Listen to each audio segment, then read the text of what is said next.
My name is Jenna, and I've been married for 3 years now at the age of 30. My husband, Seth, who's 32, works at his family business. His family owns a wholesale liquor company where his father is the president and Seth serves as the director. Ever since we got married, I've been working there as well as an office clerk. My mother-in-law has never involved herself with the family business, having been a stay-at-home mom for the longest time. And when I say stay at home, she used to employ a housekeeper, so she never really had to lift a finger. When I married into the family and started living with my in-laws, they let the housekeeper go. Why would we need a housekeeper when we've got a daughter-in-law? My mother-in-law remarked, and both my father-in-law and husband seemed to agree with her. It seems my father-in-law, who has taken into his wife's family, has never been able to stand up to his wife. Growing up, Seth saw his father always obeying his mother's commands. It's as if he believes that obeying every word is the natural order of things. Even when we visited for the first time before we got married, it was evident that she was the one who ruled the house. Since becoming a part of this family, I've been burdened with both housework and office work. The alcohol wholesale business has been in a tight spot lately, and we can't afford to hire more staff, so I've been lending a hand. They had to let the housekeeper go because the money to pay her was running out. Nevertheless, this company, which has been around since my husband's grandfather's time, manages to keep going thanks to long-standing business relationships. The grandfather founded the company in his lifetime and expanded it to its current scale. There are about 10 employees who handle sales and deliveries, even delivering quite far away. The grandfather, having no son of his own, had my father-in-law, who was a promising employee, take over the business. He arranged for my father-in-law to marry his only daughter and entrusted the company to them. I never met this grandfather myself, but apparently he was a stern man. Dad is a patient man, Seth often says, praising his father. He never got angry, no matter what was said to him. Grandpa was pretty stern, but Mom is even more so. Seth, who accepts whatever his mom tells him, talks about it as if it's someone else's business. Until we got married and started living together, I couldn't have imagined this side of Seth. While we were dating, he seemed like a bit of a wild one, but at home, he becomes almost invisible. He's also lively and energetic at work, but turns quiet as soon as he gets home. The same is true for my father-in-law, who's bustling at the company, but becomes as quiet as a church mouse at home. I was shocked at first by their transformation, but now I find myself in the same boat. In this house, my mother-in-law is the absolute authority. and no one dares to defy her. When we first started living together, she made a huge fuss because she didn't like the food I made. The dinner I made casually was apparently too spicy for her, and she tossed it into the trash after just one bite. In a panic, I quickly apologized. "I'm sorry, was it too spicy?" My mother-in-law made me stand before her and began her lecture. "Are you trying to make me sick by making me eat something this spicy?" I was petrified by the sight of my mother-in-law's face, which looked like a demon.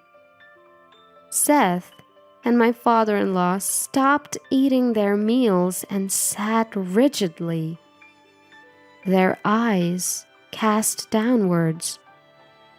When I cast a fleeting glance at them for help, I saw Seth's face, even paler than mine. When I looked at my father-in-law, he too had a pale face, just like Seth. From their expressions, I could imagine how terrifying my mother-in-law's lectures were. After enduring more than 30 minutes of my mother-in-law's sermon, I had forgotten why she was angry in the first place.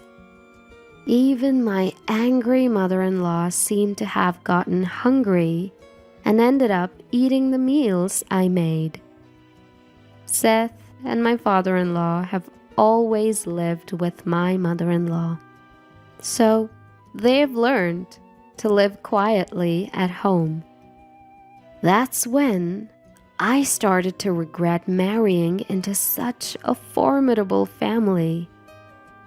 When my mother-in-law was a young adult, her father's company was at its peak. An employee who had just been working for the company for a long time spoke nostalgically about it when he was retiring. Apparently, they had more than double the number of employees they have now, and their sales were incomparably higher. My mother-in-law had experienced this prosperous era and finds it hard to lower her standard of living. That's probably why she used to hire a housekeeper and never did any household chores herself. My mother-in-law loves shopping and often goes out, bringing back loads of things. I don't know how much money she spends, but given the company's current performance, it's starting to worry me.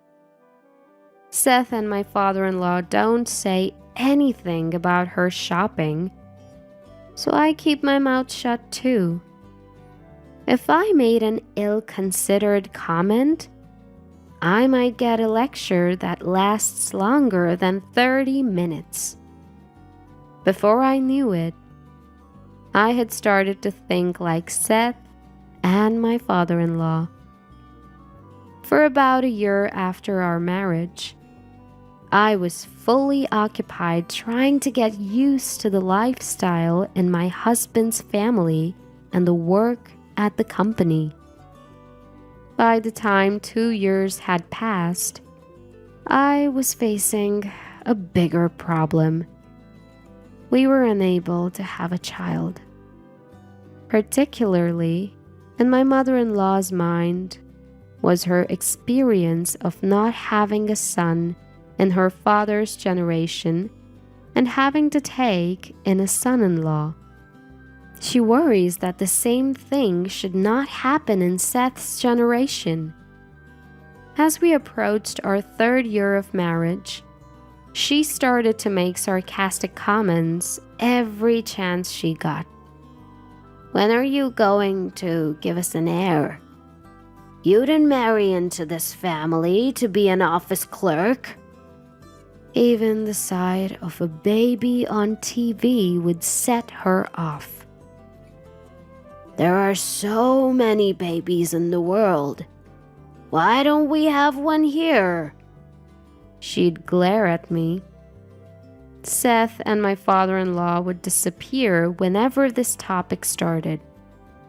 Hearing this day after day, I began to feel there was no place for me in this family. I wished Seth would help. But no matter how many times I confided in him, he'd say, "Don't worry about it, just let it go." As if he didn't want to be involved. At the same time, the company's situation was deteriorating. My father-in-law's company, with its old-fashioned business style, was unable to get work from trendy eateries and the like. My mother-in-law seemed to sense this, even though Seth and my father-in-law didn't talk about it with her. Still, she couldn't stop her favorite activity, shopping, and brought home all sorts of things. Whether she was angry at herself, I don't know, but she'd come home from shopping in a bad mood. Then her anger would be directed at me. "It's Jenna's fault for not producing an heir. That's why I end up buying unnecessary things." My mother-in-law, who blamed me for incomprehensible reasons, seemed to pin all the blame on me. Perhaps because of her daily grumbles, my health started to fail. I asked Seth and my father-in-law to let me take a break from work and got tested at the hospital. Seth seemed hopeful that I might be pregnant, but it was due to stress. It would be best to rest a little in a relaxing environment, but there was no relaxing environment for me at present, nor could I afford to rest. Knowing it was impossible, I explained the situation to Seth and my in-laws when I got home. The doctor said it would be better if I could rest a little, but it's okay. Surprisingly, my mother-in-law said, "You should go back to your parents' house and rest for a while." She even told my father-in-law, "We can manage, right? It seems like we're not so busy right now." It seemed like she was urging them to let me take a break from work. My father-in-law, surprised by my mother-in-law's words, replied, "We can cover for you. It's okay," with a relieved look on his face. I was shocked by my mother-in-law's unexpected words. At this time, I thought she might actually be a kind person. But that was a big mistake. She was just a person with a bad temper after all. The next day, I went back to my parents' house right away to rest. When I told them on the phone that I was coming back, they seemed very worried. When my mother saw me in person, she said, "You look pale and thin. Haven't you lost weight?" she asked with a voice on the verge of tears. "First, take some rest and recover."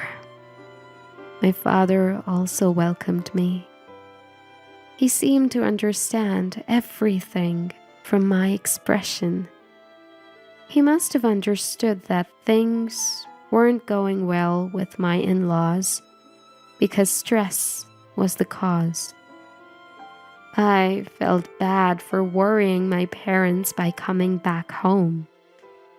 My health improved quickly after I returned to my parents' house. Clearly, the environment of my in-laws' house was the cause of stress. About a week after I arrived at my parents' house, my in-laws suddenly showed up. I could understand if my husband Seth showed up, but I never thought my in-laws would come to my parents' house. My mother-in-law suddenly started yelling as soon as she arrived. "We're returning this good-for-nothing daughter-in-law who can't even bear an heir. It's up to the parents to take responsibility." Even my mother, who met her at the door, was too surprised to respond.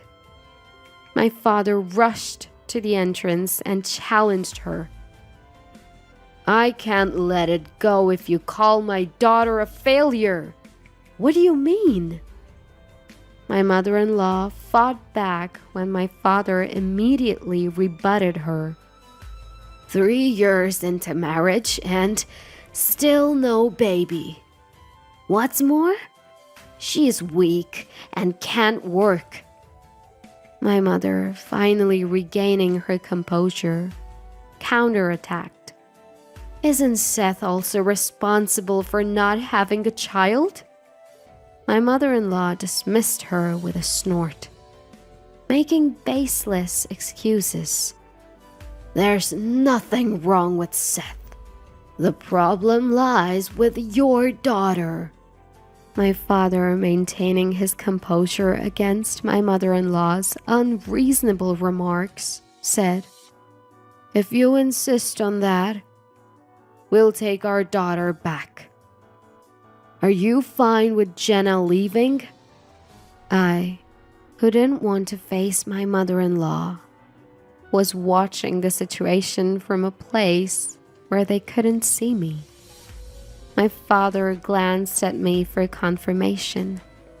The image of Seth flashed in my mind, but I nodded.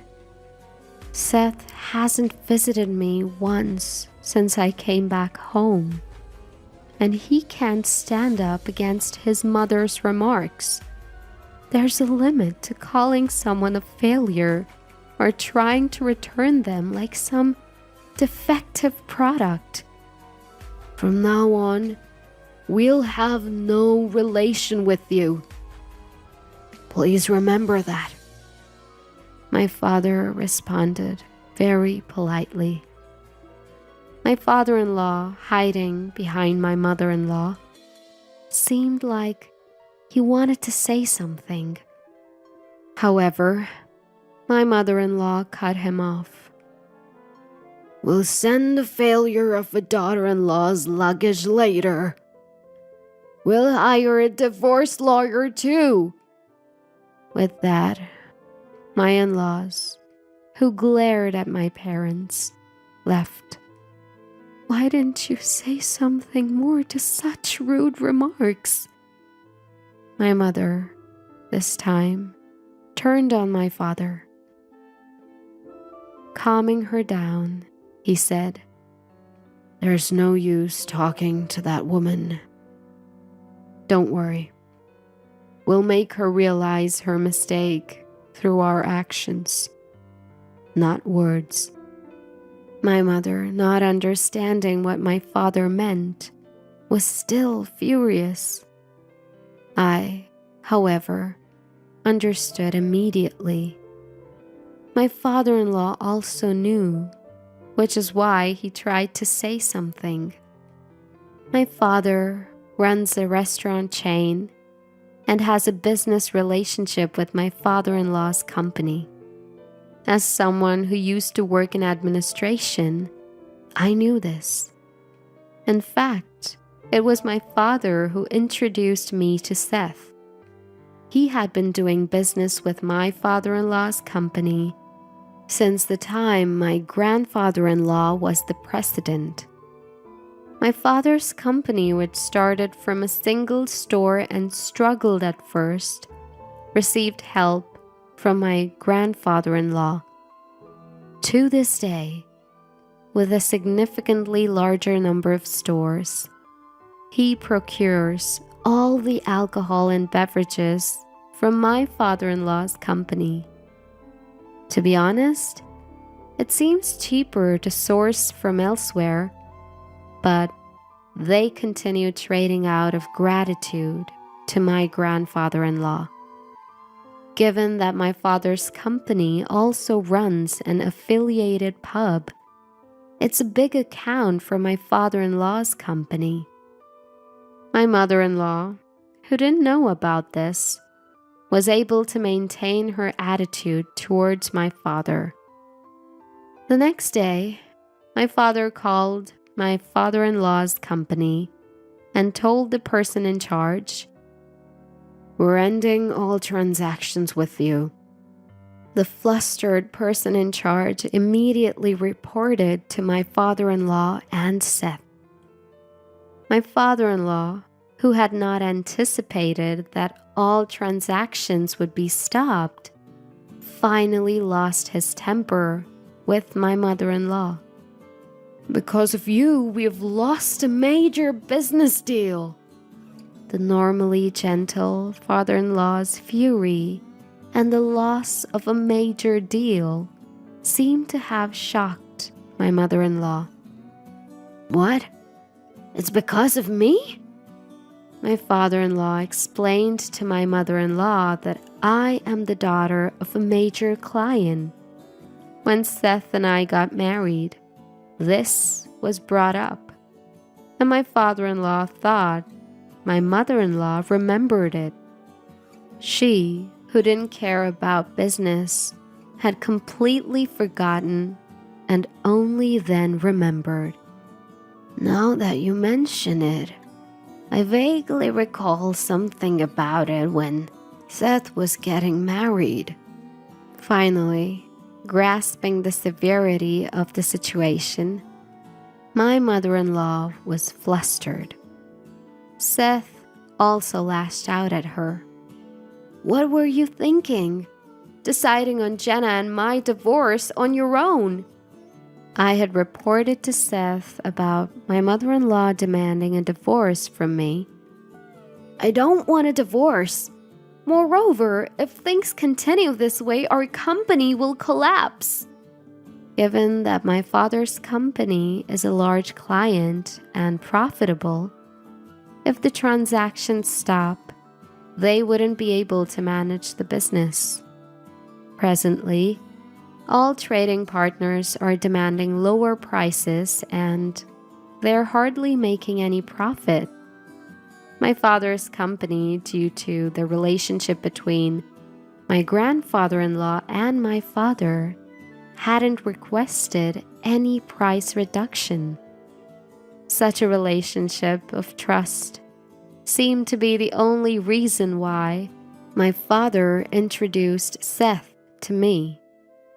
That evening, my in-laws and Seth came to my parents' house, but my father did not allow them inside. At the door, my father asked, "After all the disrespect, what brings you here today?" His anger was evident, as my father-in-law apologized from the bottom of his heart and pleaded, "We are sorry for our behavior yesterday. Could we ask you to reconsider our trade relationship?" Despite his plea, my father didn't seem to lend an ear. "We were trading out of respect for the former president. But let's end it now," my father said. And my father-in-law apologized over and over again. Then, turning to Seth and my mother-in-law, he said, "You two should apologize as well." Prompted by my father-in-law, both seemed unwilling. Moreover, my mother-in-law stated, Why do we have to go this far? Let's just give up and find another trading partner. Expressing her refusal to prostrate, Seth also followed suit. There's no need for us to apologize, as Mom said. They wouldn't listen to my father-in-law. Seeing Seth's attitude, my father became even angrier. Seth, I am disappointed in you. Why didn't you defend my daughter? At my father's words, Seth couldn't respond and kept his gaze low. Because you always do whatever my mother-in-law says. I've been suffering. Without thinking, I rushed to the entrance and finally voiced my feelings towards Seth. Seth tried to speak, but watching my mother-in-law's facial expression, he couldn't say anything. Seeing him like this, I decided that divorce was the only option. Until now, I thought we might be able to mend things, but even that tiny hope vanished completely. I'll pick up my belongings later, I told Seth clearly. My mother-in-law didn't seem to like this attitude of mine and started making a fuss. Yes, that's right. Seth needs to get a divorce from you quickly and find a new bride. My mother-in-law, who had come to apologize, started to badmouth me again. This time we'll get a bride who isn't a failure and can give us a successor. With that, she loudly walked out of our house alone. Seth immediately followed her. My father-in-law, who was left behind, was urged by my father to stop apologizing. I've made my decision.